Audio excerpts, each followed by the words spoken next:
Allô les kikis! Aujourd'hui, on fait une de mes recettes apéro favorites parce que qui dit printemps dit « Enfin, les apéros terrasses! » On fait des calmars frits, mais pas frits. On les fait à la friteuse à air chaud et c'est fabuleux. Regardez-moi ça. Oh my God! Des calmars. Alors, la première chose, pour faire des calmars frits, ça prend des calmars et on en achète. Souvent, ils sont dégelés ou encore surgelés à la poissonnerie.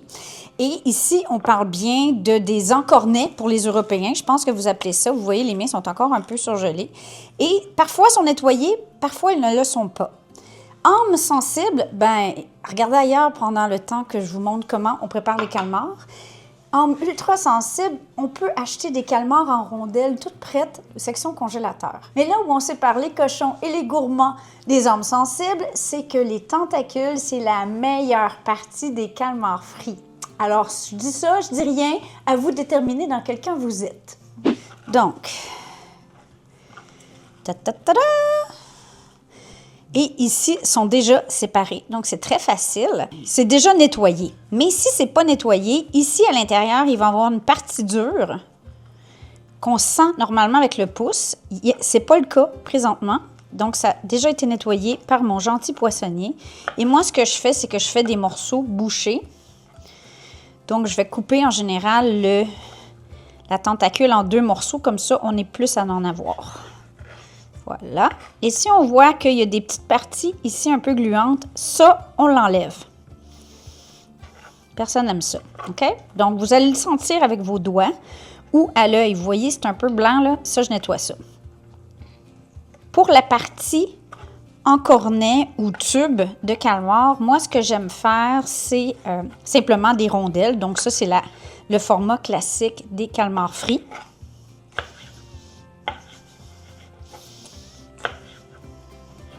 Et voilà, c'est aussi simple que ça. Pourquoi payer pour des calmars déjà coupés quand c'est tout ce que ça prend, c'est un bon couteau? On va faire ça avec tous nos calmars et ensuite, on les rince à grande eau. Il y en a, âmes sensibles, qui les font tremper dans du lait ou du babeur pour vraiment enlever le goût de poisson, mais moi, je trouve pas que ça goûte le poisson, les calmars. C'est pas pour rien que c'est un des trucs que les gens mangent à l'apéro, même ceux qui, normalement, aiment pas les fruits de mer ou les poissons. On a l'impression de manger des frites de mer. C'est magnifique. Êtes-vous prête pour une petite anecdote, la petite bête? Cette recette, on l'a testée parce que à Paris, j'ai mangé à un restaurant qui s'appelle Clamato et j'ai mangé des tagliatelles de sèche et je m'attendais à avoir des pâtes avec de la sèche dedans. Sèche et calmar, ça se ressemble, sèche et plus tendre, OK? Donc, ils nous servent ça et en fait, c'était des petites lanières de sèche dans une sauce à la Szechuan et noix d'acajou. C'était tellement bon qu'en revenant ici, la première chose que je voulais tester, c'était de refaire cette recette sans la recette. Je vais à la poissonnerie, il n'y avait pas de sèche, il n'y avait que des calmars. Alors, on achète les calmars pour tester. Je le coupe en lanières fines et je les fais style ceviche. Donc, c'est pas vraiment cuit, c'est dans le jus de citron. C'était très caoutchouteux. Alors, il nous restait des calmars et Lionel a dit, ben, je vais en faire des calmars frits. Et à notre grande surprise, c'était absolument merveilleux à la friteuse à air. Ça a super bien sorti, croustillant. C'est sûr que si tu me dis, est-ce que c'est mieux en grande friture? Ben oui. C'est comme comparer des frites à la friteuse à air avec des frites belges. C'est pas pareil. Mais la différence, c'est que là, on peut se faire des calmars frits à la maison à toutes les semaines, sans aucune culpabilité. Et c'est vraiment facile. Ici, j'ai environ une tasse ou 150 g de farine. À ceci, j'ajoute une cuillère à thé de poudre d'ail. On peut utiliser du sel d'ail. Si on utilise la poudre d'ail, on ajoute une cuillerée à thé environ de sel. Voilà. Paprika. Un petit peu de poivre. Et zeste de citron vert ou de citron, selon ce que vous avez. Chérie, oublie pas, là, il faut préparer les spritz pour l'apéro aussi. Là, vous allez peut-être me dire, voyons, tu n'utilises pas de la chapelure panko. Tout le monde utilise la chapelure panko pour les recettes à l'air fryer. Mais non, pourquoi pas du panko? Bon, tu peux utiliser du panko. Cela étant dit, moi, je trouve que le panko étant quand même un peu grossier, il s'attache moins bien au calmar et on n'obtient pas tout à fait le résultat qu'on voudrait. Ça fonctionne bien le panko quand on fait une double, donc dans l'œuf, dans le panko, etc. Dans ce cas-ci, j'aime vraiment mieux avec la farine. Cela étant dit, si tu as des problèmes avec le gluten, une farine de substitution fonctionnerait très bien, une farine de riz. Attention, toutefois, il y a des farines sans gluten qui sont à base de noix, des amandes, etc. Ça peut brûler rapidement à l'air fryer parce que c'est beaucoup plus gras. Je combine. On pourrait aussi prendre un sac puis les combiner dans un sac, mais honnêtement, bon, une main pour le mouiller, une main pour le pas mouiller, hein? C'est comme ça qu'on fait ça. Ah, j'ai mis mes 2 mains dedans. Minute d'humilité de la petite bête. Incapable de suivre les règles. OK, parfait. Bon, une bague dans chaque doigt. Et voilà, on secoue. Ta-da-da-da.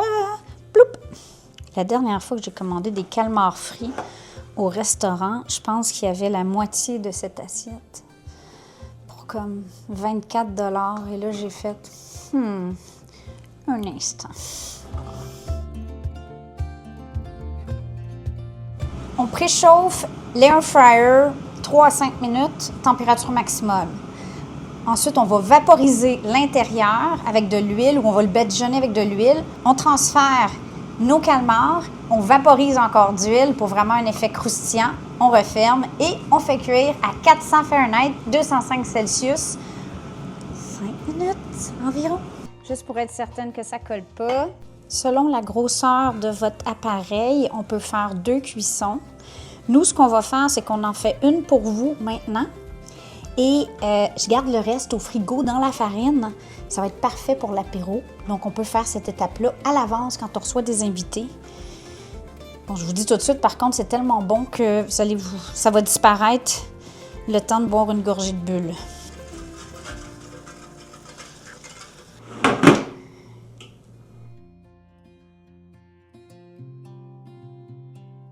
Après 8 à 10 minutes, on surveille quand c'est bien grillé, que ça semble appétissant puis ça sent bon en général, c'est que c'est bon. Oh! Allô mes chéris! Oh! Miam!